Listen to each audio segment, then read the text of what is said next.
கலையாத கல்வியும் குறையாத வயதும் ஓர் கபடு வாராத நட்பும் கன்றாத வளமையும் குன்றாத இளமையும் கழுபிணியிலாத உடலும் சலியாத மனமும் அன்பு அகலாத மனைவியும் தவறாத சந்தானமும் தாழாத கீர்த்தியும் மாறாத வார்த்தையும் தடைகள் வாராத கொடையும்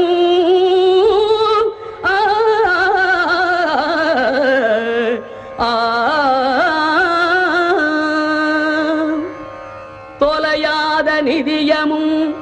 கோணாத கோலும் ஒரு துன்பமில்லாத வாழ்வும் துய்யனின்